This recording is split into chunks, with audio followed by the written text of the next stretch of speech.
noite. Tudo bem? Tudo bem. Tudo bem, Agalusa? Tudo bem, boa noite. Boa noite. Você chegou quando? Fiquei domingo à noite. Domingo à noite. Direto de onde? De Lisboa. De Lisboa. Olha, deixa eu dizer uma coisa para vocês. Eu não sou Afonso Borges, como ela já falou. Eu sou Jorge Luiz Borges. Excepcionalmente eu fui convidado aqui pelo Afonso, querido amigo, está lá na luta da Figueira Chá para conversar com a Agalusa. E eu fiquei pensando, por que eu começo a conversa com a Agalusa, tantos assuntos, tantas coisas? E eu vou começar pela tua última coluna, tua última crônica no Globo, em que você fala que seu pai está escrevendo as memórias dele, é isso? Tem algum vendedor de passados que passou na porta dele? Como é que é isso? Conta. Sim, mas já vai. Ele começou a escrever há uns 3 anos e já vai no 3º volume. Já deve ter umas 1000 páginas, mas ainda só vai nos anos 60. Eu tenho muito para escrever. Mas eu não tenho a memória dele, essa é a crônica que eu falava nisso. Você falou disso aí. E tua mãe também, antes, me parece. Minha mãe também escreveu, antes foi a minha mãe que escreveu as memórias dela, aliás, é muito divertido. E acho que o meu pai começou a escrever depois disso. E depois eu fui, portanto, fazendo um livro muito maior que o meu. E a mão? Não, ele escreveu já. Quantos anos ele está agora? 93. Você já foi dar uma curiada, assim, uma olhadinha que ele está escrevendo, que ele te mostra, que tem a passagem do teu nascimento? Como é que é isso? O que você está? Ele já publicou os 2 primeiros. Ele já publicou os 2 primeiros. Então eu li. Está no terceiro. Está no terceiro. E ainda está nos anos 60. Está nos anos 60. Olha, Mas ele se lembra de tudo, então. Você não se lembra? Eu não lembro de nada. Mesmo? Não, eu não lembro. O que é que você comeu hoje? Pergunta isso. Eu não lembro de nada. Me diz uma coisa, faz um esforço para lembrar. Não é nada bom, né? Porque também esqueço as coisas más, né? Então, você tá não tenho inimigos, né? Não tem inimigos e não tem rancor. Você estava falando que quem não tem memória não tem rancor. É isso, né? Vantagem. Não querendo buscar o seu lado rancoroso, eu queria perguntar para ti o que é que você lembra. A tua família era uma família de leitores? Como é que você vai se tornando escritor que você se tornou? Eu acho que todo escritor é, em primeiro lugar, um leitor, um grande leitor. E eu tive o privilégio, a sorte de crescer numa casa com muitos livros. A minha mãe era professora de português, de literatura. Então, cresci com livros. Foi para a sorte de crescer com livros. Não, e nunca ninguém me orientou também. A gente ia lendo consoante os livros estavam ao alcance da mão. Então, à medida que crescíamos, passámos para as prateleiras mais altas. E assim ia. Nas prateleiras mais altas estavam os livros proibidos? Não havia livros proibidos. Nunca ninguém me proibiu de ler nada. Não. Acho que o prazer de ler é mesmo encontrar os nossos livros. Não é? Se você não está preparado para aquele livro, você vai perceber isso logo. Não é? E vai passar para outro livro. Portanto, eu fui encontrando livros que eram para mim. Não é? E teve algum que te afetou, no sentido de que você leu e disse, isso aqui eu gostei, isso aqui eu vou começar a fazer, No sentido de querer escrever, de me empurrar para a escrita, eu creio que foi o Essa de Queiroz, com os Maias. Os Maias, né? Mas antes eu tinha lido já, por exemplo, o Jorge Amado, e já tinha ficado muito impressionado com o Jorge Amado, por exemplo, que li muito jovem. Mas assim, de querer escrever, de me empurrar para a escrita, eu creio que foi os Maias. Os Maias. Mas você estuda agronomia, né? Como é que aparece aí? Não terminou o curso de agronomia? Como que vai se desenhando? Não, foi acontecendo, não é? Quer dizer, estudei agronomia, estudei silvicultura, engenharia florestal. Não, aconteceu. Essa é uma pergunta, as pessoas ficam, mas não me parece nada estranho. Quer dizer, você encontra todo tipo de profissões entre os escritores, não é? O MIA é biólogo. Há muitos escritores médicos, por exemplo. Mas eu nunca exerci. Eu fui jornalista. Não exerci agronomia nem silvicultura. Tem uma frase do Iaporto nesse livro que o Agualusa está lançando, né, em parceria com o Mia, que é o Terrorista Elegante e Outras Histórias, esse livro aqui, em parceria com o Mia Couto. E o Mia diz que ainda bem que você não se tornou agrônomo. É melhor você explicar que diz isso numa entrevista no final, não é isso? É uma entrevista no final. O livro tem uma entrevista. São 3 contos, que nós, 3 peças de teatro que nós transformamos em contos, e depois tem uma entrevista com os 2 que saiu no jornal português. Eles escreveram 3 peças de teatro, os 2, a 4 mãos. A gente vai saber do processo um pouquinho contigo. Essas peças foram encenadas e depois elas se tornaram 3 contos, que aqui estão com uma entrevista no final do livro. E nessa entrevista o Mia Couto diz que ainda bem que você não se tornou agrônomo, porque você seria um homem de raízes sendo agrônomo, e na verdade você é um homem de asas, porque você como escritor tem asas e não raízes.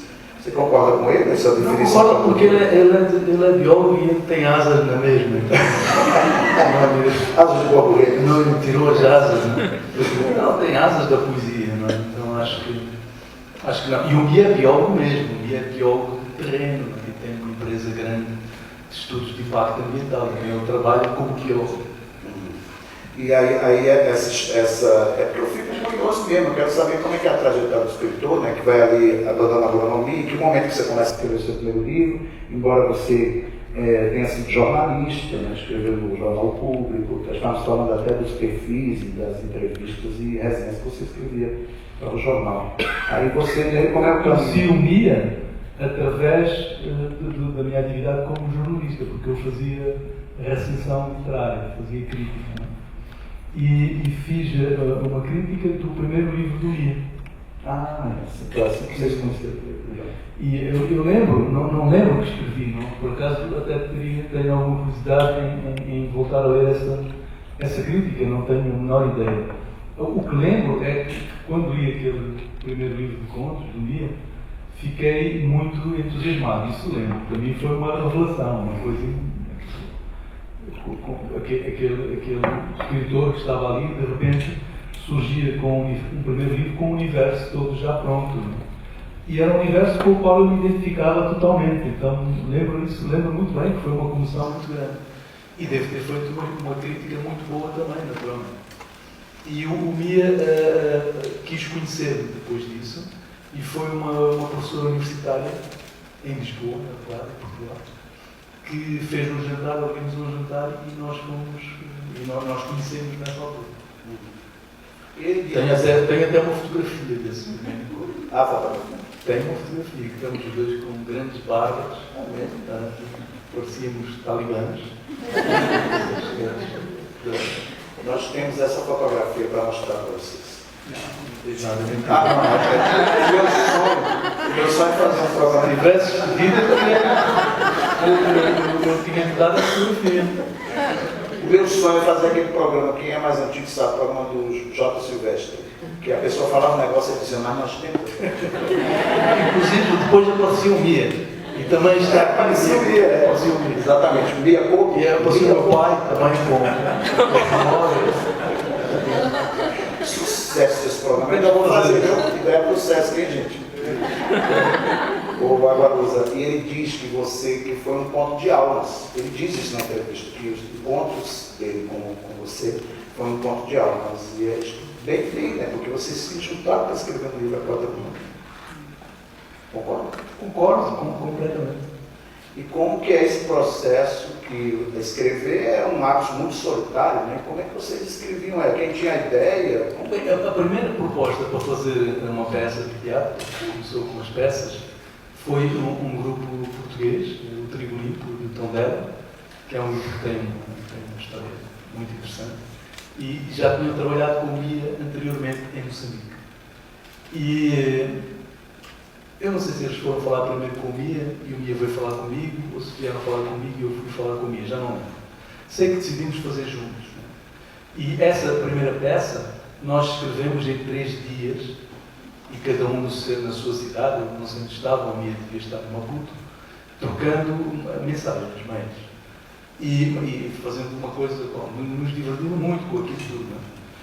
E a peça era uma comédia, foi um sucesso enorme, em Portugal, percorreu o país todo, depois foi para Angola, foi para Moçambique, imenso sucesso, e depois veio para o Brasil, teve no Brasil também. E aí, na sequência desse sucesso, esse mesmo grupo pediu-nos outra peça. E nós resolvemos fazer uma coisa mais séria, já que tínhamos feito uma coisa a brincar, assim, não é? E a brincar em 3 dias, uma coisa absurda. Aí trabalhámos muito e fizemos uma segunda peça que se chamava A Caixa Preta, que era uma peça muito sombria, um drama, uma coisa muito sombria. E foi um flop absoluto. O quê? Um flop, correu muito mal. Um fiasco Completo, um completo fracasso. Correu super mal, porque as pessoas estavam à espera de outra comédia e iam ver aquilo com o espírito que caía a um piquenique, não é? Fazer uma comédia. E saíam de lá em lágrimas.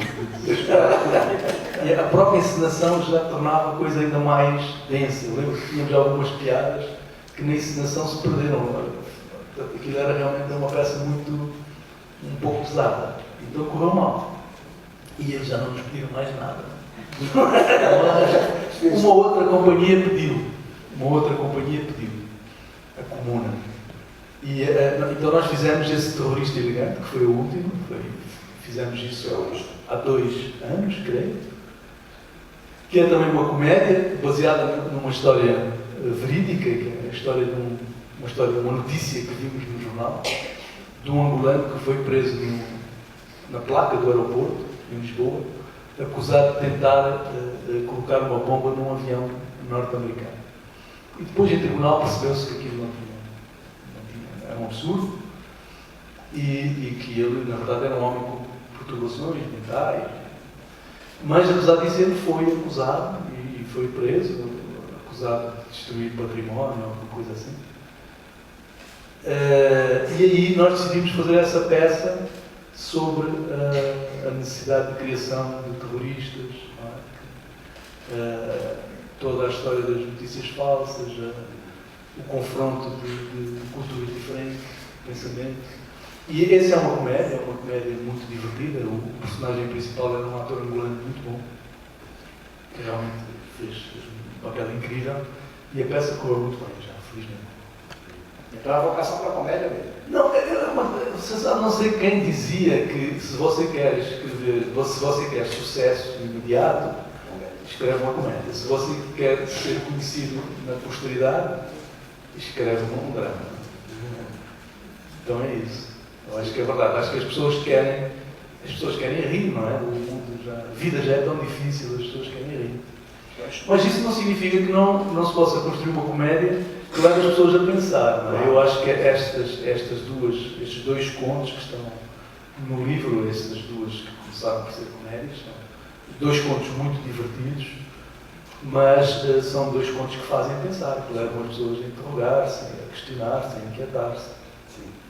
O processo de escrever a peça, você disse que a primeira foi ele na cidade dele e você na sua. A segunda também? Você não, a segunda e a terceira já foi frente a frente. Já nos encontramos, eu creio que as 2 em Maputo, em Moçambique, e em casa comia, numa casa comia bem fora da cidade, e, portanto, num espaço ao ar livre, com computadores, com laptop, cada um no seu computador, mas um diante do outro. E não é nem possível dizer, se você me perguntar quem escreveu o quê, não é possível. Porque foi escrito realmente em conjunto. Um começa uma frase, o outro termina, rindo muito, foi muito divertido. Mas foi um processo de construção totalmente conjunto. Às vezes algumas pessoas vêm ter connosco e dizem, eu sei, percebi que você, com a Agalusa, fez mais isto e o Mia fez mais aquilo. E não é verdade. Nós não sabemos. Então não é possível dizer... A primeira peça, sim, porque a primeira peça, eu lembro que partiu de uma ideia do Mia, então eu tentei adaptar-me ao estilo do Mia. Okay? E a Caixa Preta partiu de um conto meu. Okay?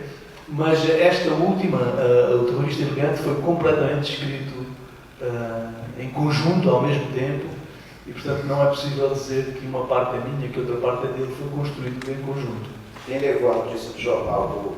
Fui eu, por acaso fui eu, mas era uma notícia só, não tem. E como aí agora... E o personagem é angolano, então tem só isso, o personagem é angolano, mas não é possível dizer, realmente não é. É dos dois. José Emílio Agualusa Couto. Me diz uma coisa, porque também tem um processo inverso, que é feita a peça, feitas as 3 peças, como que ela se transforma em conto? Como é que foi o trabalho para se transformar em conto? Não é fácil, não foi tão fácil assim. Não foi tão fácil, porque algumas peças, uma peça talvez um pouco mais fácil, não, nenhuma foi fácil, porque são coisas muito diferentes. Não é? Aquilo que resulta em palco não resulta como conto, eventualmente, né? E aquilo que resulta literariamente depois pode não resultar num palco. Então foi um trabalho de adaptação interessante, foi interessante, e num dos contos dá para perceber que vem de um palco, não é? Mas nos outros não creio que seja, porque são contos. Vocês vão ler como, se lerem, vão perceber isso, leem como contos. Inclusive o livro depois vai estar aí na saída do café, o Agualusa vai autografar para vocês, quem quiser. Certo? Deixa eu te falar uma coisa, e teatro já era bem familiar para você, ou não? Eu já tinha escrito umas 3 peças. Uma peça, inclusive, aqui no Brasil. Com a mãe da Gabriela. Sim, um monólogo que eu escrevi de propósito para a figura da Marília Gabriela. Isso. E depois tenho 2 outras peças. Tenho uma peça para Angola e uma peça que escrevi, uma outra peça que foi produzida em Portugal, mas com atores angolanos. De onde ele vem a paixão de teatro? De escrever mesmo? Se aventurar, vou lá escrever uma peça de teatro? Acho que todas essas peças foram resultado de encomendas, não é? São grupos que vêm ter connosco e fazem encomendas. Hoje estão disponíveis, hoje recebemos muitas propostas do Brasil, não é? Pessoas que querem, como é que podemos... Foi uma das razões porque resolvemos publicar o livro. Porque agora temos o livro, quem quiser fazer as peças pode ler os contos e ver se algum deles interessa, não é? Podem fazer, são livros. Aliás, isso aí seria um exercício interessante, porque a peça que se transformou em conto, aí o grupo lê o conto para fazer a dramaturgia. Vai virando um elemento desdobrando, né, a ideia. A gente tem a peça, podemos passar a peça depois, naturalmente. Não, eu estava pensando, na verdade, em relação ao processo mesmo, ficaria muito curioso. Mas a peça não foi publicada em livro. Não, ninguém compra teatro. Não. Ninguém compra teatro. Não, quem vai comprar teatro? Não. Já foi tempo, eu lembro. A minha mãe, eu li muito teatro quando era criança. Eu li bastante aquelas adolescente, porque naquela altura aqui no Brasil mesmo, publicava-se muito teatro. Então eu lembro-me de ter lido muitas peças de teatro e a minha mãe trabalhava com teatro também. Então tinha livros de teatro. Mas hoje em dia quase não se publica teatro, não é muito difícil publicar teatro. Você já se arriscou a ser ator? Eu não. Você... Mas meu filho é ator. Eu tenho um filho ator. Você tem um filho ator? A filha do Meia Couto é atriz também. Minha filha do Meia é atriz. Estamos até a pensar fazer Estamos a pensar fazer uma peça para os dois. Claro. Já pensou isso? Não, estamos mesmo. Já estão fazendo? Sim. Uma vez que eu encontrei o Meia Couto aqui, ele perguntou acerca dos sátiros, sabe a escola de São Paulo de teatro ali na Rússia? Ele falou, minha filha está querendo entrar, o que é que você acha? Eu digo, vá lá, estudou aqui em São Paulo. O meu filho estuda, terminou hoje, na verdade, concluiu o curso hoje, mas em Inglaterra. Qual é a idade do seu filho? 22. 22. E a Rita é mais velha. A Rita do Mia, não sei, já deve ter 30. Já tem uns 30 anos. A gente estava conversando também, agora que você já escrevia, enfim, já é um autor, mas você ficou muito mais conhecido na tua aparição na Flip em 2015, não é? Para o Brasil, né? O Brasil foi com a Flip. E o que é que você... Graças ao Caetano. Ao Caetano Veloso, né? O que é que você... A distância aí desses... Isso foi em 2004 ou são quantos anos? Tudo é muito tempo. A idade da sua filha, né? Agora, tudo é muito tempo já comigo. É muito tempo. Você tem dificuldade mesmo de lembrar... Não lembro nada. Mesmo. Mas talvez porque eu vivo no presente, então eu não tenho grande preocupação com o passado. Eu não sei quando vou escrever sobre o passado. Como é que surge então um vendedor de passados aí? Alguém que... O vendedor de passados é um cara que vende passados aos novos ricos. Né? É algo que eu procurava.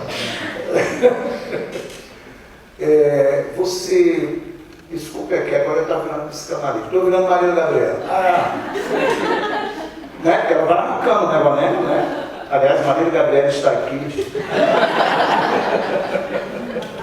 Poderia muito bem, né? É mais possível. É mais possível.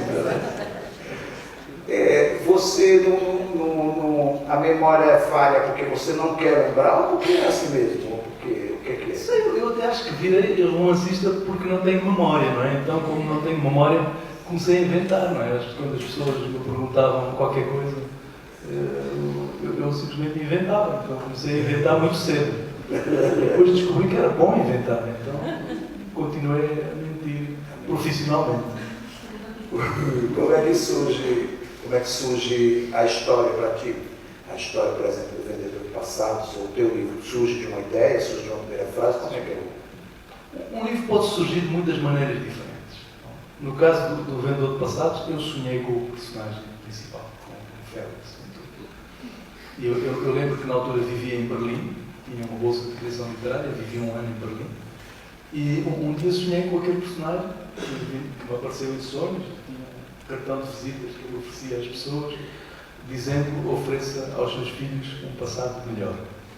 Porque a tese dele é que os ricos, esses novos ricos, já têm um futuro assegurado, o que lhes falta é um bom passado. Para explicar de onde veio o dinheiro, para explicar tudo. Aqui também dava muito jeito, aqui no Brasil dava muito jeito. E aí escrevi um conto primeiro, que se passava num bar de brasileiros em Berlim. Se lembro, não lembro o resto, mas lembro isso. E curiosamente as pessoas gostaram do conto, quer dizer, não é muito comum,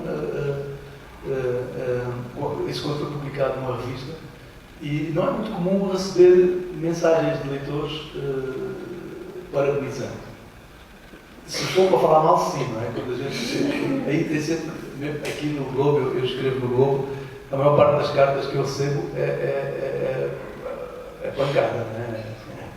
E agora Facebook, então, recebe coisas terríveis, não é? Cartas terríveis. E de vez em quando lá tem alguém que escreve a dizer bem, mas as pessoas não para falar bem, as pessoas não têm muito tempo para falar, mais tempo para falar mal do que para falar bem.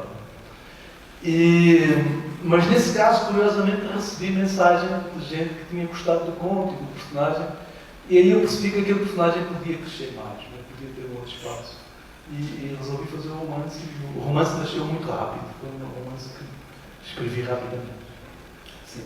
Você, é verdade, entre outras coisas, você veio ao Brasil perto dos 27 anos, eu estou lembrando a memória dele para ele. Aí, Jorge Luís Borges é a minha memória.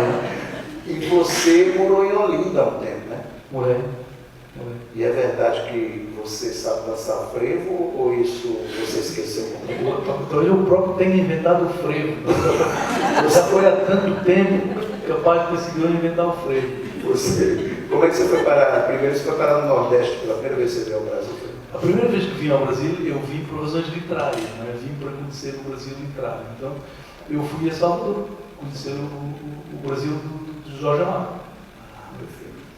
E depois, creio que pouco tempo depois, fui ao Recife, a Olinda, e apaixonei-me por Olinda. Então, em determinada altura, quando a situação política em Angola estava muito má, e eu resolvi sair do país, fui para Olinda. Primeiro fui para Olinda. Depois de Olinda, fui para o Rio de Janeiro. O que é que te interessa no português do Brasil? O que é que você acha que o português do Brasil tem que o português que você escreve não tem? O que é que você gostaria de... Mas o português que eu escrevo também é o português do Brasil. O meu português é esse português total, global. Eu não consigo compartimentar o português. Acho que o português, a nossa língua, é essa língua que se fala em todos os continentes, não é? Que se fala em 8 países diferentes. Então, o meu interesse pelo português do Brasil é o meu interesse pelo português. Sim. Ponto. Não é? E você tem palavras que desapareceram em Portugal e que continuam existindo aqui. Não é? Você não consegue compreender a história da língua se não conhecer bem o português do Brasil. Não consegue compreender a história da língua se não conhecer bem o português de Angola, o português de Moçambique, o português de Portugal. O português é essa soma das diferentes variantes. Não é? E o português de Angola tem muito a ver com o português do Brasil, evidentemente, não é? Porque o Brasil é um país de matriz africana. E muitas palavras. Bem, agora tem dicionários, não é? O Ney Lopes tem um dicionário maravilhoso dos bantuísmos, das palavras de origem banto no português do Brasil. Então, para um brasileiro, se for Angola, é muito mais fácil para um brasileiro compreender o português de Angola do que um português, por exemplo. Porque essas palavras já existem no português do Brasil. Chegaram de Angola e entraram no português do Brasil. Inclusive as expressões indígenas, inclusive a influência que a gente tem, por exemplo, do Piguarani, essas coisas, não? Que algumas sim. Porque, bem, as coisas de alimentos, naturalmente, essas entraram em todo lado, não é? Entraram no português de Portugal e não só, entraram noutras línguas. Mas, no caso de Angola, há uma cidade no sul, na verdade não é apenas uma cidade, quando o Brasil proclamou a independência, houve brasileiros que recusaram a independência. E houve barcos com esses brasileiros que recusaram a independência que foram para Angola. E em Angola fundaram uma cidade chamada Moçambique e depois subiram e chegaram a um lugar onde já havia uma colonização boa, a Chibia, e fixaram-se ali também. Então, nesta região, entre Moçambique e a Chibia, tem muita influência brasileira e tem palavras do tupi que permaneceram lá. É muito louco. Muito, muito louco. Mas a história está cheia de coisas interessantes. Eu gosto sempre de contar. Eu tenho um livro chamado A Rainha Ginga, que está publicado também aqui. Infelizmente a editora faliu, é difícil de encontrar o livro. Mas é sobre uma figura da história de Angola, interessantíssima, do século XVI, XVII. E nessa época, quando os holandeses ocuparam Olinda,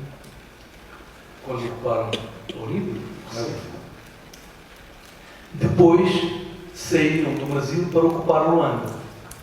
Nessa frota, que era comandada por um pirata lendário, o primeiro pirata documentado com perna de pau, eu quando escrevi o livro lembro que hesitei muito em colocar a perna de pau, porque ia perder credibilidade. As pessoas vão dizer, pô, a Lusa também um pirata com perna de pau. Mas é verdade, é o primeiro pirata documentado da história com perna de pau. E naquela armada holandesa que vai conquistar Luanda, vão índios brasileiros. E na armada que vai a seguir, que sai do Rio de Janeiro anos depois, para reconquistar Luanda aos holandeses, vão também índios brasileiros e negros brasileiros, do Henrique Dias, tropas do Henrique Dias. Portanto, tropas do Filipe Camarão e tropas do Henrique Dias.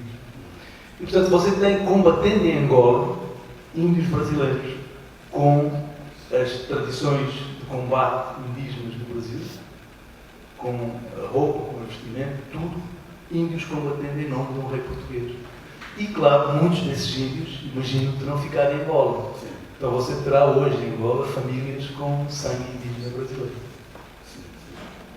E o que é que te chama a atenção na literatura brasileira a partir do Jorge Amado?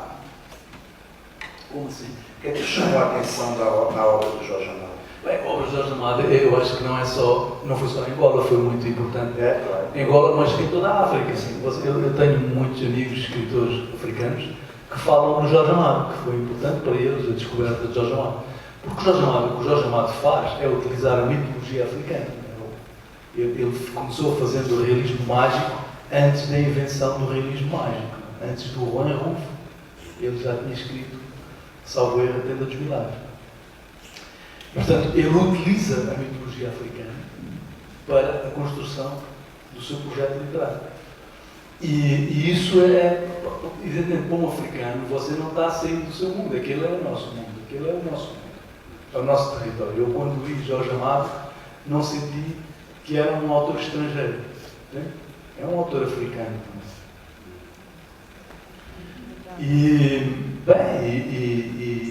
Então o Jorge Amado foi importante. Eu perdi completamente, já não sei qual era a pergunta. Não era isso que te chamava a atenção, então era essa familiaridade, né, com a geografia, né, mas também um autor muito citado, por exemplo, Mia Couto cita muito, Zé Maria Vieira cita muito, Guimarães Rosa. Guimarães Rosa chegou o Landino existe por causa do Guimarães Rosa. O Landino conta que estava preso em Cabo Verde, no Tarrafal, quando leu Guimarães Rosa e percebeu que era possível construir um outro tipo de ficção a partir, no caso do Landino, a partir da linguagem falada nos Museques, portanto, na periferia de Luanda, desse português popular. E ele utiliza, ele cria um português literário a partir do falar das populações, dos Museques, das favelas. E o Mia, por sua vez, nasce do Luandino. O Mia cria o seu projeto literário através da leitura do Luandino. Mas faz coisas diferentes, não é que ele imitou o Luandino, não. Ele construiu um projeto completamente autónomo, muito, a meu ver, mais luminoso. O Luandino é preciso, para conhecer, para conseguir entrar bem no Luandino, você precisa conhecer bem Shakespeare, precisa conhecer bem a Bíblia, por exemplo, e precisa conhecer alguma coisa das línguas nacionais de Angola, sobretudo o Quimbundo, porque ele utiliza muitos neologismos a partir do Quimbundo. O Mia não faz isso. O Mia, a maior parte dos neologismos do Mia são diretamente do português, então é mais fácil entrar num livro do Mia, nesses primeiros livros, porque o Mia deixou de fazer isso. O Mia tem duas fases, tem essa fase primeira de criação de neologismos e tem a fase atual, que é muito mais depurada, é outra. São dois Mias diferentes. Mas nasce do Luandino, para dizer isso também. Um Mia nasce do Luandino, portanto, a raiz de tudo é o Guimarães Rosa. E outro também que é muito citado, e pelo Mia Couto, mais até, pelo Onjak, por exemplo, é o poeta Manuel Barros. O Manuel Barros vem muito depois, não é? O Manuel Barros vem bem depois. O Manuel Barros, no caso do Mia, fui eu que apresentei. Sim. Eu li um Manuel Barros numa revista espanhola, El Paciente, e fiquei completamente deslumbrado. Mandei a revista para o Mia ficou louco, e eu era jornalista na época e queria entrevistar era um jovem jornalista, e queria muito entrevistar o Manuel Barros, e o Mia disse, vai entrevistar. E eu fui com o meu dinheiro, paguei a passagem, fui até São Paulo, e fui de ônibus até Campo Grande. Você foi de ônibus? Eu não tinha dinheiro. E fui de ônibus até Campo Grande, e fui entrevistar o Manuel Barros. O Manuel Barros ficou tão surpreendido de ter alguém que vinha tão longe de Angola para entrevistar, que eu fui uma das poucas pessoas a quem ele aceitou que eu gravasse a entrevista. Então eu tenho uma entrevista gravada com o Manuel Barros. E com essa entrevista ganhei um prémio. Você ganhou um prémio de jornalismo que pagou a viagem que eu tinha feito. Mas fiquei 40 dias no Pantanal. Depois fiz portanto, a minha reportagem era a entrevista com o Manuel Barros e uma reportagem do Pantanal a partir do olhar do Manuel Barros. Mas na época o Manuel Barros não era conhecido, mesmo aqui no Brasil, era conhecido em Campo Grande. E aqui um bocadinho, em São Paulo, muito pouco. Não era conhecido. Ele só estourou a partir de um... E, portanto, fora então, não era? Absolutamente. Hoje ainda só é não, agora em Portugal já está publicado, as pessoas já conhecem. E em Angola, o Onjak foi muito marcado pelo Manuel Barros. Portanto, sim, o Manuel Barros depois influenciou o Onjak, sobretudo, porque o Mia já era o Mia. O Mia já tinha toda uma carreira, não é... O Mia não tem influência do Manuel Barros. Tem projetos semelhantes que se desenvolvem em lugares diferentes, é interessante, não é? Mas não é como o Mia tivesse lido o Manuel Barros. E você foi influenciado por ele, alguma coisa? Não, porque eu também já tinha uma carreira própria. Às vezes não é nem na obra, mas em algum livro específico. Sim, é bem possível. É um autor que eu gosto, então todos os autores que nós amamos, nós incorporamos de alguma maneira ou de outra. E com certeza, sim. Não quero que você me dê a resposta tão clara para isso, mas eu vou te perguntar. Aqui a gente conhece muitos escritores de língua portuguesa, né? Você, Mia Couto, Pepetela, Onjak, o Ungulani, não é? Ungulani, Jorge? Qual é o primeiro nome do Ungulani? Ungulani. Não, mas eu vi ele tem outro nome. Ungulani Pacacosa. Isso, Ungulani Pacacosa. Aliás, eu tenho um evento aqui em São Paulo chamado Balada Literária, que acontece em Salvador também. E toda vez que a gente leva um escritor angolano, um escritor moçambicano, a primeira coisa que ele quer conhecer é a casa do Jorge Amado, né? A casa do Rio Vermelho. E levamos um Ungulani lá e foi uma emoção, né? Incrível.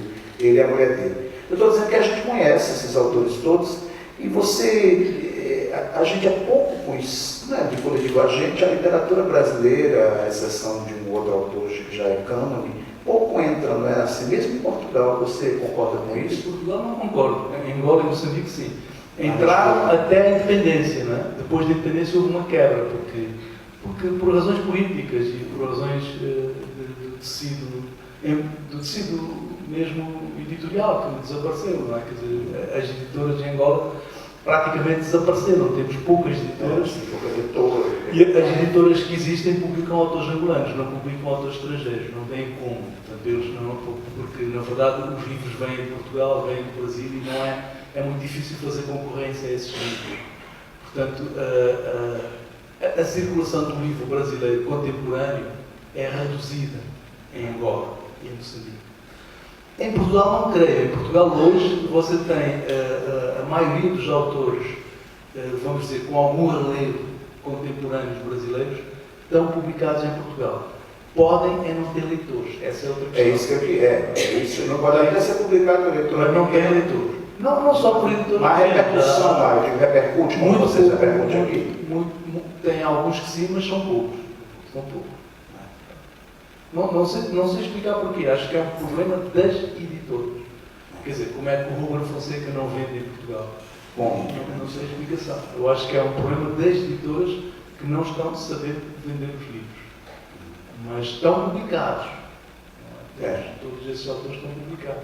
A publicação até a gente entende porque tem um mercado editorial, uma editora pequena. Agora você mais tem até uma a livraria brasileira grande, não é? Porque a livraria Travessa do Rio abriu em Lisboa. Acabou de Então você tem livros brasileiros, inclusive, à venda em Lisboa e com muito sucesso, porque eu passei pela Travessa antes de vir e conversei com os vendedores e eles estavam muito contentes, quer dizer, está dando certo.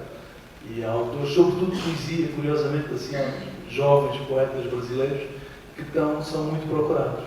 Eu vou dizer até um lugar comum, bem comum, de que evidentemente a música chega muito impressionantemente em todos os países. A música, Com certeza, sim. Claro, evidentemente, por tudo que a gente conhece. Claro. Mas o que é que você ouvia, o que é que você...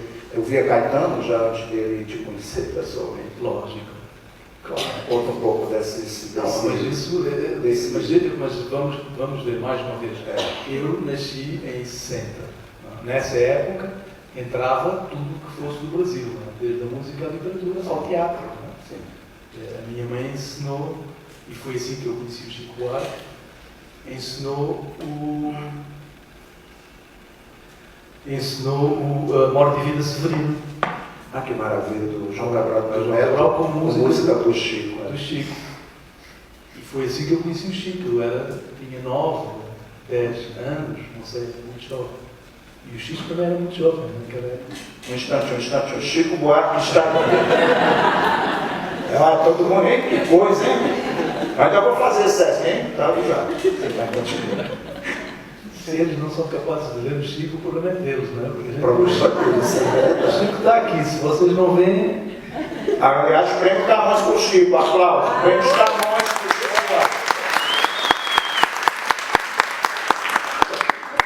Sim, aí você conheceu o Chico, aí depois vai ter o Milton, né? A gente, deixa eu só avisar para vocês irem preparando pergunta. Quem quer fazer pergunta? Já tem uma pessoa ali. Cadê o microfone na plateia? É outro meu sonho também, microfone na plateia. E o Chico vai dar o microfone para a plateia. Já pensou? Quanto o microfone está vindo? Chico, dá lá o microfone para a Você plateia. não é brincadeira não, o Chico está ali, gente. Deixa eu dizer uma coisa para uma última vez. Cadê? Onde é que é a menina? Chico está vindo aí. Ela está vindo ali. Marieta Severa também. Já vamos fazer a primeira pergunta da plateia para a gente, né? Não, mais embaixo, né? Ali, a nossa amiga ali, ó. Ali. Ah, mas tem aqui também, né? Daqui a pouco a gente vai ali. Temos que segurar a audiência. Vamos lá. Diga seu nome, querida. Cidinha. Eu vi o Agualusa falando há um tempo que tinha o sonho de montar uma biblioteca. Como é que está esse sonho? Ainda é um sonho. Ainda é um sonho. Sendo um sonho, mas estamos trabalhando para isso, sim. Na verdade, o meu sonho era montar várias bibliotecas, não é? Eu gostaria de montar várias bibliotecas públicas em Angola, não é? Mas estou atualmente vivendo na ilha de Moçambique, que é uma pequena cidade histórica no norte de Moçambique, e, portanto, neste momento estou tentando fazer isso aí.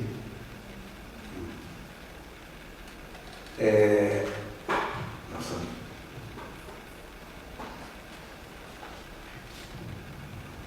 Boa noite. Boa noite. Meu nome é Maria Inês e eu fiquei surpresa de você falar que tem problema de memória.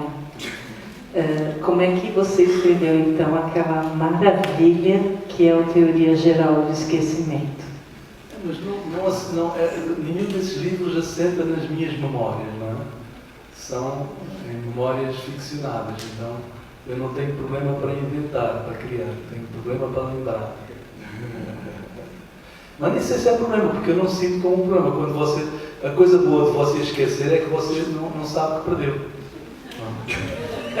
Você não sabe que perdeu. Então você não sofre, você não sabe que perdeu, você não sofre. Não é? Isso vale para tudo. Não é? E portanto, agora, a teoria geral do esquecimento é ficção pura. Não é? O vendedor de passados é ficção pura. Isso eu faço bem. Não conseguiria fazer um livro das minhas memórias. Memórias inventadas eu consigo. Isso é um biógrafo. São todas inventadas também, não é? Todos nós inventamos memórias. Ficam misturados. O vendedor de passados é sobre isso, é sobre a invenção da memória. Perguntas? Ela puxou o olho ali na pergunta. Por favor, claro. Boa noite. Na verdade, eu tenho uma curiosidade. Você relata que já morou em diferentes países, em várias cidades. E quando você chega em um novo lugar, as pessoas não te conhecem. E minha curiosidade às vezes, quando ninguém nos conhece, a gente é capaz de se moldar mais. Às vezes, de pensar, até de contar o nosso passado um pouquinho diferente. E eu me pergunto se se viver isso e pensar sobre isso te influenciou em alguma coisa a escrever O Vendedor de Passados. É uma boa pergunta. Não sei responder, não sei. Não me recordo o que terá motivado exatamente a escrita do Vendedor de Passados. Eu creio que tem a ver com a percepção de que havia muita gente num país como Angola que teve uma história complicada e onde havia tanta gente que precisava de um passado novo. Havia pessoas que sentiam isso, havia pessoas ali ansiosas de ter um outro passado. Não é? Então eu acho que foi mais por aí, pela percepção de que poderia construir uma história a partir dessa ideia, de que havia pessoas querendo construir novas identidades, eventualmente forjando já novas identidades. Não é? E eu creio que foi mais por aí mas pode ser que você tenha razão e que, achando-me nessa situação, eu próprio tenha de alguma forma ficado mais sensível para isso. Pode ser. Vou pensar. O Agualusa. Amém? Quem levantou a mão? Você. Está chegando aí. Socorro, né? É Socorro, é verdade. Minha parceira. Eu mesmo com óculos para distância não consigo O enxergar. problema não são jogos, eu acho que a gente. É que bate a luz assim. Nós não conseguimos ver bem, né? Aqui. Então, Diga, querida. boa noite, querido. Boa noite. Agora, então, a propósito, eu quero falar um pouco disso. Depois que Letra de Música deu Prêmio Nobel de Literatura e Prêmio Camões, a gente começou a conversar um pouco, né? Se é hora da gente começar a olhar mais e de uma forma especial para as letras das canções hoje, né? Como pensar isso? Eu não sei se você comentaria, se você já pensou sobre isso, aliás, você como compositor, como letrista, temos parceria e você também parceria com outras pessoas e tal. Eu não sei, eu tenho conversado com algumas pessoas, né, tanto da literatura quanto da música, e outro dia estive com um ex-curador do Prêmio Jabuti, aqui em São Paulo, não vou dizer o nome, mas um cara muito interessante e avançado, de pensamento avançado, e seria, ao que parece, uma discussão, né, que seria levada depois que o Bob Dylan ganhou o prêmio Nobel. Se os prêmios de literatura também poderiam olhar, né, para a letra da canção como servido como literatura também, uma vez que esses dois prêmios, né, para esses dois artistas abrem um pouco essa perspectiva. Se você puder comentar, vocês... Eu não acredito na existência de géneros menores, não é? Eu acho que se você é um grande escritor, você é um grande escritor em qualquer género, não é? E no seu cotidiano. E você pode brilhar em qualquer um deles, não é? Você pode descobrir, pode inquietar as pessoas, que é isso que faz toda a grande literatura. Pode questionar a sociedade e o mundo, escrevendo um romance ou escrevendo a letra de uma canção. Então, eu não acho que... eu não detesto fronteiras. Acho que toda a minha luta, também como escritor, é um pouco contra as fronteiras. Não é? E, portanto, não gosto dessa ideia de fronteiras, de estabelecer fronteiras. Acho que tudo é literatura. Não é? Se você, não há por que fazer essa divisão de fronteiras. Você pode fazer, como eu disse, um romance extraordinário, capaz de questionar, de interrogar, de perturbar, de inquietar, de levar as pessoas a refletir. E pode fazer isso com uma letra, com a letra de uma canção. E o Chico, por exemplo, faz isso. Não é? As letras são muito diferentes dos livros. Eu acho que o Chico mereceria o Prémio Camões pelos romances, só pelos romances. Mas é claro que o Chico não é apenas um grande escritor de romances. O Chico é também um grande escritor de canções.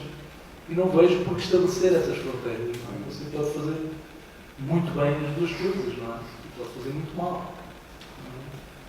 E qual é a parceria que você tem com a Socorro? Eu tenho 2 canções com a Socorro, não é? 3, 4 já.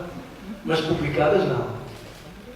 Uma. Mas como funcionou? Uma não, 2. Estão 2 publicadas. Sim. Espera aí, vamos ouvir para a gente colocar no Spotify. Mas me fale primeiro. Mas eu gosto muito, é uma coisa que eu gosto muito de fazer. Foi a letra, a canção depois, como foi?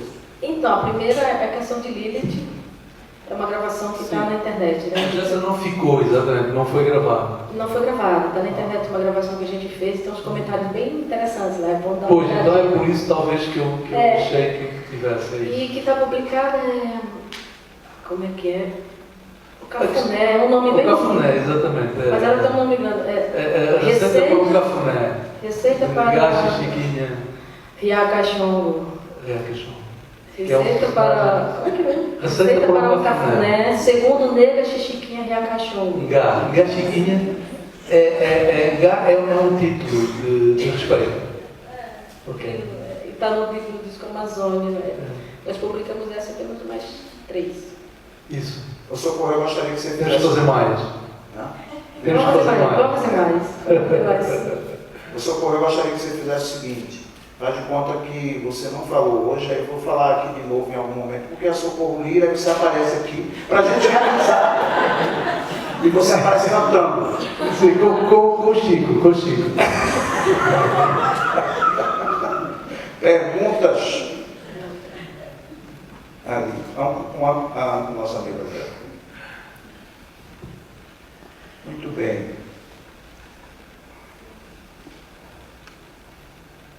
Um aplauso para a nossa amiga. Está acontecendo aqui, não pode cair a audiência. Um aplauso para a nossa amiga aqui. Olá, boa noite, sou Marcos. E quando ele falou um pouquinho da coisa de não gostar de fronteiras, uma coisa que me incomoda muito são as reformas, os acordos internacionais do português que tentam criar uma língua padrão. Como você é um inventor do idioma, todo escritor é um inventor do idioma, que se refaz todos os dias, Eu queria que você comentasse o que você achou desse acordo, se isso faz sentido, porque, enfim, eu acho que cada vez que se faz um acordo desse, você estraga um pouco de homem, ingesta de homem, mata ele de alguma maneira. Não concordo. Não, eu não concordo. Acho que o acordo ortográfico diz respeito apenas à ortografia, que de tudo que diz respeito a uma língua é aquela disciplina que menos me interessa, acho muito chato. E não tenho o menor interesse pelo acordo ortográfico, mas apenas por isso. Agora, imagino que você tem regras de trânsito diferentes em cada cidade brasileira. Podia ser interessante, mas também ia ser muito caótico. Não é? Você correr o risco de ser atropelado, você sair daqui para o Rio e ia ser atropelado no Rio porque não conhecia as regras de trânsito. Então, se você tem uma única língua, a meu ver, faz todo sentido ter uma mesma ortografia para essa única língua. Isso não tem nada a ver com a riqueza das diversas variantes da língua. Você tem, aqui no Brasil, qual é o país que tem mais variantes? É o Brasil, evidentemente. Não é? Você tem N variantes no Brasil. Quer dizer, o português que se fala em Salvador não é o português que se fala em São Paulo. É uma outra variante. Você defende que se deveria ter ortografias diferentes para cada uma dessas variantes? Faz sentido ter 15 ortografias diferentes no Brasil? Não faz sentido nenhum. Você ouviu falar, é um exemplo que eu gosto de dar porque é um exemplo assustador. Você ouviu falar na língua que se falava na Jugoslávia, antes da Jugoslávia desaparecer, no sérvio-croata. Era uma única língua. Era uma língua falada em todo o país. Quando a Jugoslávia implode, a primeira coisa que os sérvios fazem, que os croatas fazem, é dizer, não, nós falamos línguas diferentes. Então criaram ortografias diferentes, muito diferentes, para poder legitimar a ideia de que eram línguas diferentes. E a partir dali, pode ser até que se desenvolvam línguas diferentes. Não há nenhuma vantagem para aquela língua sérvio-croata que desapareceu. Não é. Eu posso contar só porque tem piada, tem graça, eu agora estou a me lembrar. Eu estive uma vez na Sérvia com o Miyakoto no Festival Literário. E aí na Sérvia eles exageraram um pouco nessa coisa da ortografia. E inventaram uma ortografia, nem sei como se chama, que muda até os nomes das pessoas. Portanto, o meu nome nas capas dos livros passou a ser José Arvaluza.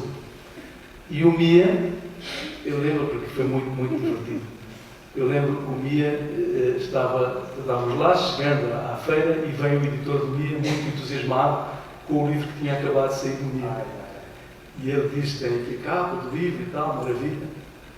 E eu vejo o livro, começa a rir, não consigo parar de rir. E o Mia, muito aflito, e tinha cartazes na cidade toda, grandes. O nome do Mia ficou em sérvio, ficou Mija Koto. Koto, K-O-T-O. Ficou até mais africano. Mas ficou Mija Koto. Então tinha coisas grandes na cidade. Mija Koto. Não está certo. Isso não está certo, fazer isso ao Mia.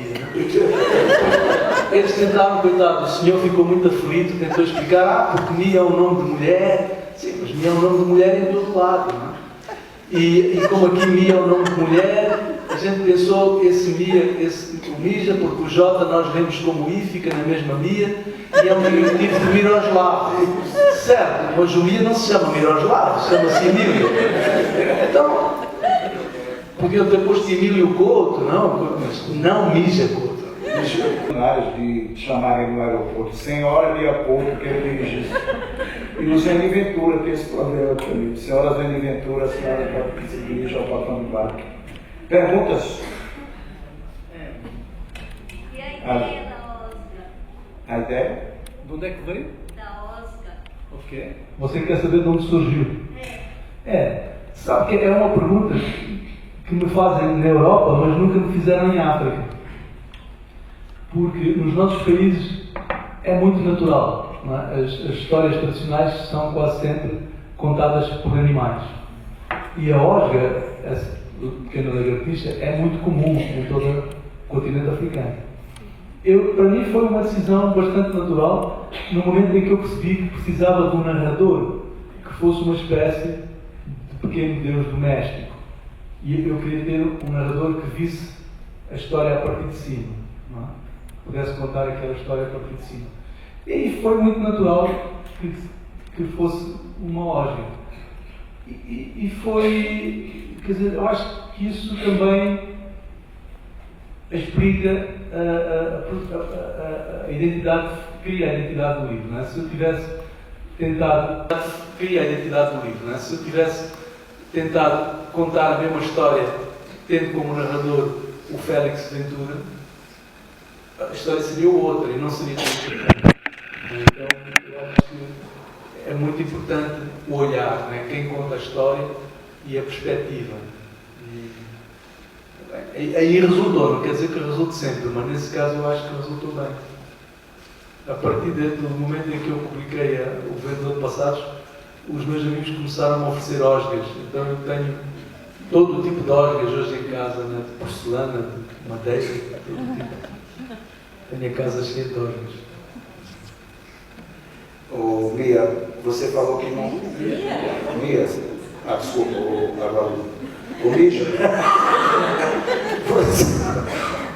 Você falou que não consegue, que não tem essa dificuldade para lembrar. Quem não lembra não sente saudade? Você sente saudade de alguma coisa? Não sou uma pessoa, não sou saudosista, não sou mesmo. Eu não sou uma pessoa voltada ao passado. Não sou. Você, Marília Gabriela, nenhuma saudadezinha de uma. Na tua infância, Não, e acho que a infância é muito sobrevalorizada. Eu tive uma infância feliz, sim, na medida em que é possível ter uma infância feliz. Não é? Eu lembro sempre a minha filha, do meio, quando tínhamos 4 anos, que me disse uma vez: é muito chato ser criança porque todo mundo manda em nós. E eu acho que ela tem razão, quer dizer, acho que crescer é ter cada vez menos gente mandando em nós. E isso também é a felicidade. A felicidade é ter cada vez menos gente mandando em nós. É ganhar independência. É isso que se chama independência. Não é? E portanto, acho que nós ficcionamos muito, mitificamos muito a infância. Porque a infância é esse período terrível em que toda a gente manda em nós. De facto, é verdade. E não é possível ser feliz quando toda a gente manda em nós. Então, sim, tive uma infância feliz, relativamente, porque toda a gente mandava em mim. Ainda por cima, eu era o mais novo de 7 irmãos. Enfim, contando, fui criado mas todo mundo mandava em você. Todo mundo mandava em mim, era uma coisa horrível. Eu sou o caçula, por isso que eu sei, todo mundo mandava em Todo mundo mandava. Tem uma história nesse livro aqui que perguntaram acho que para tua filha qual era a raça dela. Não tem uma história, não tem nada. Lembra disso? Aqui tem. Na entrevista. Na entrevista. Sim, essa Como é que a história é engraçada? Quando tinha 4 anos, era uma filósofa. Eu acho que provavelmente todas as crianças são, não é, aos 4 anos, porque são capazes de ver o evidente, não é, aquilo que está diante dos nossos olhos, e que nós já deixámos de ver, que nós ficamos cegos para a evidência. Você quer que eu conte essa história? É bom, eu adoro essa resposta que eu dou. Eu tenho outra filha agora, com um ano, uma bebê, que também é muito bonita. Então, para dizer que essa minha filha de mãe é muito bonita, esta mais pequenina também é muito bonita. Eu faço filhos bonitos. O que eu faço melhor são filhos. E a do meio, quando tinha uns 4 anos, era uma criança realmente muito bonita. E tinha um cabelo grande, enorme. E uma vez em Lisboa, a gente tinha vindo de passar férias a Lisboa, de logo, e eu estava andando com ela na rua e veio uma senhora portuguesa que olhou para ela e disse: ah, que menina tão bonita, de que raça é que tu és? E ela não entendeu a pergunta, porque não sabia o que era raça, não entendeu. E a senhora reformulou a pergunta de uma forma ainda mais estúpida. Perguntou: mas de que cor é que tu és? E a menina olhou para ela, muito espantada, e disse: mas eu sou uma menina, tu não estás a ver que eu sou uma menina? As meninas são pessoas. E as pessoas, cada pessoa tem muitas cores. Vê lá, o meu cabelo é castanho, os meus dentes são brancos, a minha língua é vermelha. E eu percebi isso, quer dizer, percebi que ela me deu uma resposta que eu sempre quis dar e não fui capaz, não. Mas ela é uma criança maravilhosa e era completamente subversiva. Uma outra história, quando o Papa foi a Angola, não este Papa, aquele Papa alemão, com um ar realmente terrível, não é? E uma tia dela, muito devota, levou ela a ver o Papa. E aí a televisão avançou sobre ela. Era a criança mais bonita que estava ali. A televisão avançou sobre ela e disse: então, que menina tão bonita, vieste aqui ver o Papa. E ela disse em cadeia nacional, ela disse: quero que o Papa morra. Foi o horror, a estupefação, o horror. Depois de alguns minutos ele conseguiu recuperar e perguntou: mas porquê queres que o Papa morra? Ela disse: ele é feio, ele é muito, muito feio. Que maravilha. Ai, meu Deus. Pergunta ainda até para a última pergunta do nosso amigo ali, Rafa. Ai, que delícia. Oi, está funcionando?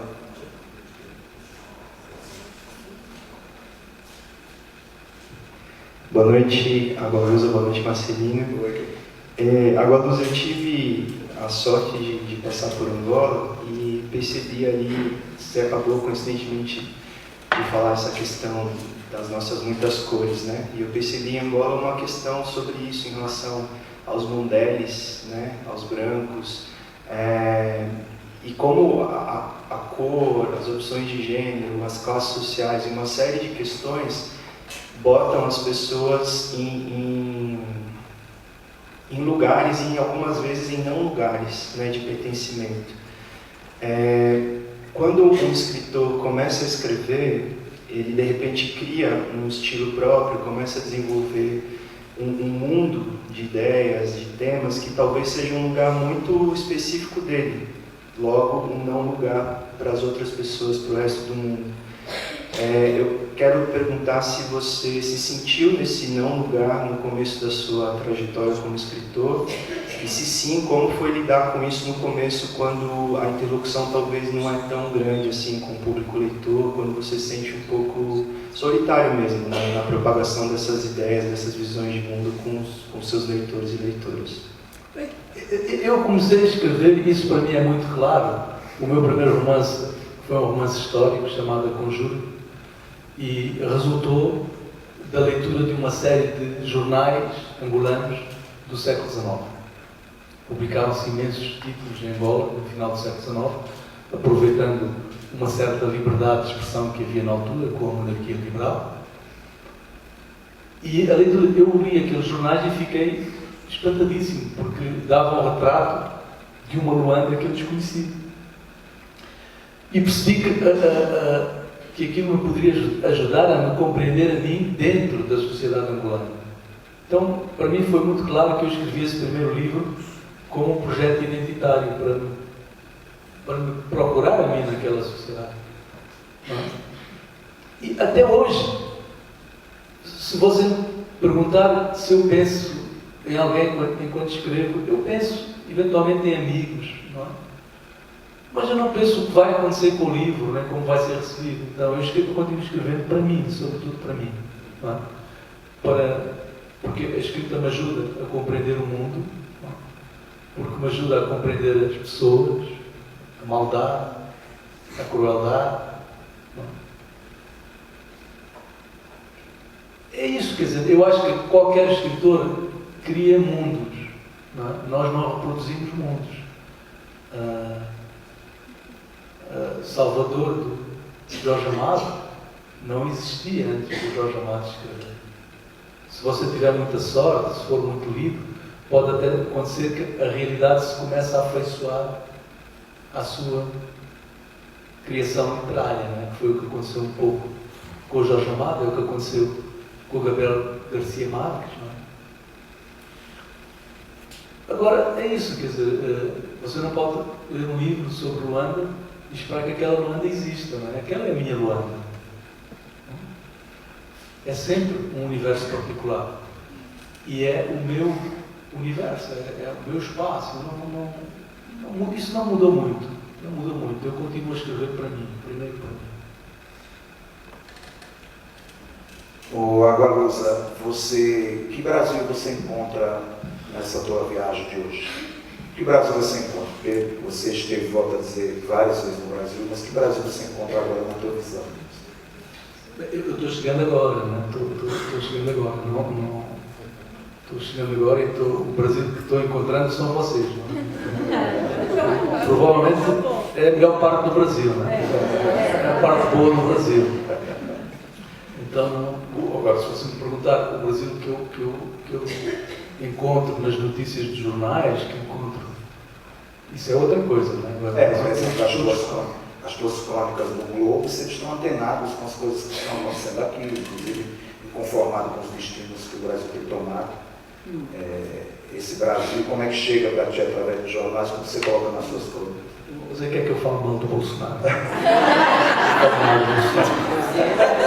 Vamos lá falar mal do Bolsonaro. Se você não falar, eu falo.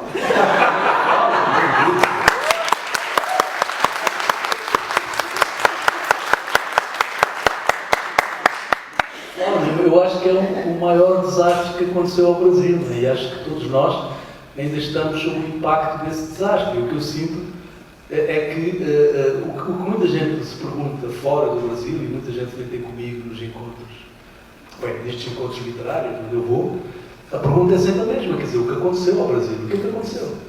E eu acho que os próprios brasileiros não conseguem responder a essa questão e estão ainda muito sob o impacto desse desastre. Daí a falta de reação. Porque o que assusta mais é a falta de reação, na verdade. O que a mim me assusta mais, me perturba mais, é não estar toda a gente na rua. Não está toda a gente na rua. Como é que não está toda a gente na rua? Como é que os brasileiros não estão todos na rua a protestar contra o que está a passar? Porque quando se compara com o Trump, é uma comparação errada. Porque o Trump não está conseguindo destruir os Estados Unidos. Os Estados Unidos têm estruturas que impedem que a política destrutiva do Trump se implante. Mas o Bolsonaro está a destruir o Brasil. Está mesmo a destruir. Não está a destruir o Brasil.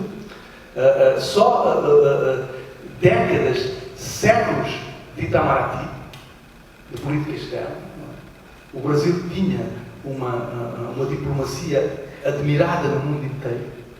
Era um país, você podia ir para qualquer lugar com o passaporte brasileiro e era bem recebido em qualquer lugar. Eu próprio, algumas vezes, fingi que era brasileiro para ser melhor recebido. Porque era uma garantia de que você era bem recebido. Não é? Isso mudou. Isso mudou. E mudou para sempre. Não tem conserto. Não tem conserto. Isso não tem conserto. O que o Bolsonaro já fez à imagem do Brasil, já não tem conserto. Você pode consertar outras coisas. Isso não tem conserto. Lamento dizer, mas não tem conserto. Não tem conserto. O Brasil destruiu já uma imagem que o Brasil tinha. Já destruiu. O Bolsonaro. Já destruiu. Agora, é tempo dos brasileiros agirem para impedir que outras coisas sejam completamente destruídas. Toda a política ambiental. Não é? Todo o ensino. Todo o ensino. Este homem está a destruir o Brasil. Não há outra maneira de dizer as coisas. Este homem está a destruir o Brasil. É importante que os brasileiros comecem a acordar, a sair do choque e a resistir. É preciso resistir. É preciso criar políticas de resistência em todos os níveis, a todos os níveis. É preciso resistir. Porque este homem está a destruir o país. Está a destruir o país. Está a preparar, inclusive, o que eu sinto, por exemplo, é que está a preparar uma guerra civil. Há um clima já instalado. Eu vivi uma guerra civil, sei como se faz uma guerra civil. Do ponto de vista subjetivo, já está feito. Quer dizer, ele conseguiu dividir as pessoas e agora no poder, em vez de tentar criar políticas de aproximação, criar pontes, está a dividir ainda mais. O segundo ponto, depois de você dividir as pessoas, as famílias, dividir as famílias. Eu vivi isso em Angola, vivi isso, lembro muito bem do início da Guerra Civil, foi assim. Não conseguimos mais sentar-nos em família. Porque os tios estavam contra os sobrinhos, os pais estavam contra os filhos. Depois de você conseguir fazer isso, a segunda fase é distribuir armas pela população. O que está a ser feito? Depois basta um pequeno incêndio, e a guerra começa. Não é nada difícil. Então a questão é a quem é que isto serve? A quem é que serve a destruição do Brasil? A quem é que serve uma guerra civil no Brasil?